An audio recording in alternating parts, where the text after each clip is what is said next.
Hi, we ended the last session in Genesis chapter 33, where Esau returned to the land of Seir after showing Jacob how much he loved him. We will continue, and this will end chapter 33. We will read from verses 17 to 20. And Jacob journeyed to Succoth, Succoth, Succoth, and built him a house, and made booths for his cattle. Therefore the name of the place is called Succoth. And Jacob came to Shalem, a city of Shechem, which is in the land of Canaan. When he came from Padan Aram and pitched his tent before the city. And he bought a parcel of a field where he had spread his tent at the hand of the children of Hamor, Shechem's father, for 100 pieces of whatever the currency was. And he erected there an altar and called it El Elohe Israel. Now, Jacob traveled into Canaan and settled in Succoth. That's what we just read. The location of which really is not clear. The reason we say that is, that we don't know the journey, how he got there. If he got there via Seir, which means he went around from Edom, gone around to the other side of Jordan. All right. He was to journeyed around the Dead Sea and then traveled north again. In any event, Succoth is where he rested. He set up booths for his cattle and built a house. Now, what is a booth? But, when I think of a booth, I think of a little place made up in the corner of an exhibition, and there's your booth. You can set up shop there. Well, that's, something similar here. A booth is simply a hut or a temporary shelter to shelter animals. And the house that he built was just a rudimentary building that would probably be more solid than a tent.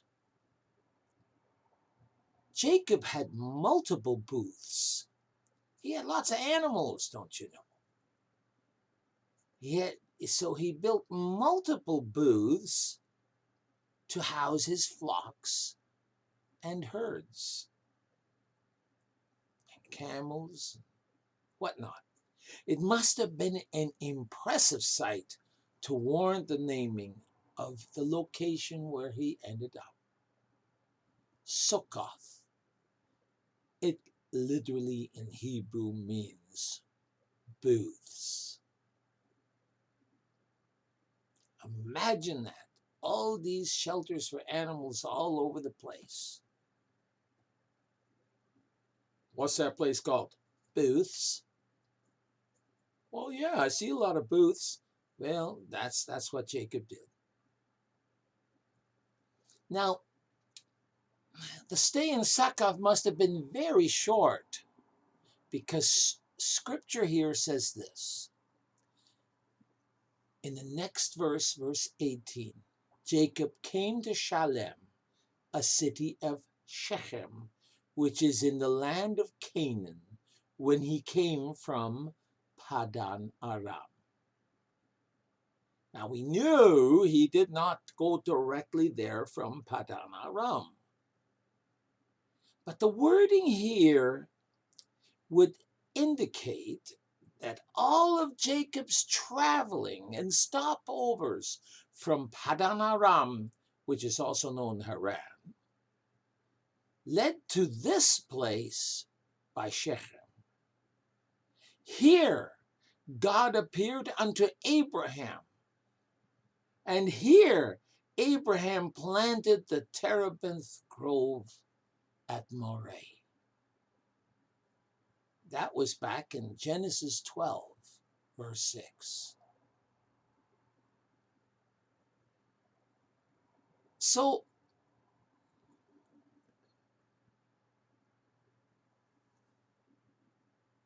here too, Jacob made his presence felt as he bought a parcel of a field where he had spread his tent from the children of Hamor, Shechem's father. Before we go on, many people say that Jacob came to Shalem, a city of Shechem. Some people thought, oh, does that mean Jerusalem?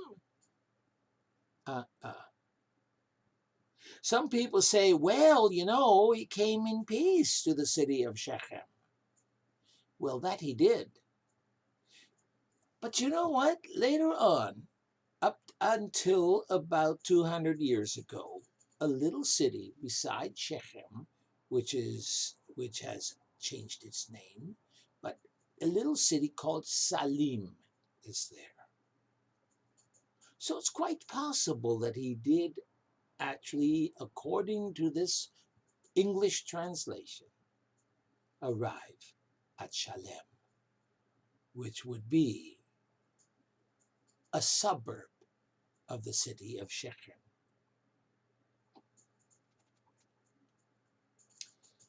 So, here too, Jacob made his presence felt, just like Abraham did. Now, the title of father, see, Shechem's father, he bought the land from Shechem's father.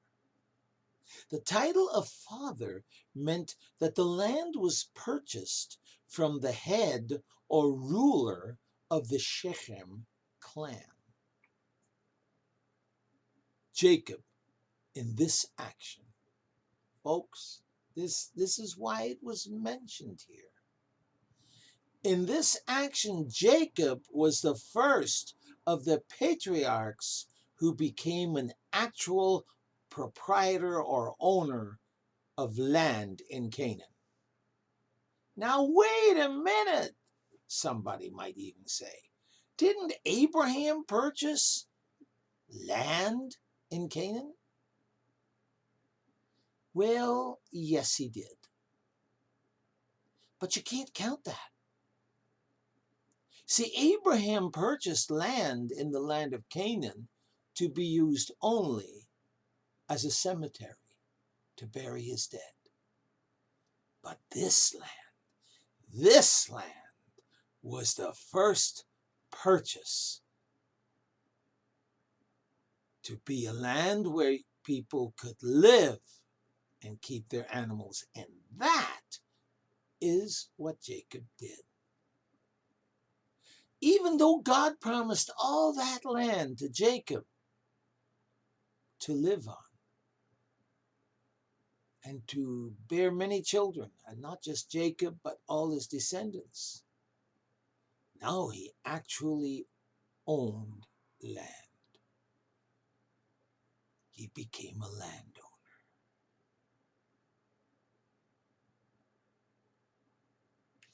So after purchasing the land upon which he lived and kept the animals, Jacob erected there an altar.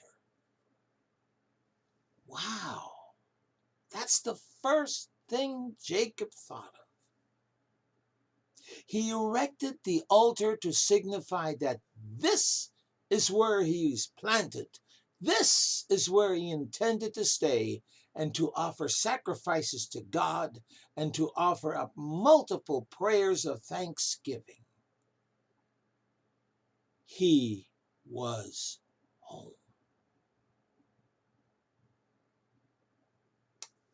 Now Jacob gave the altar a name. The name was El Elohe Israel.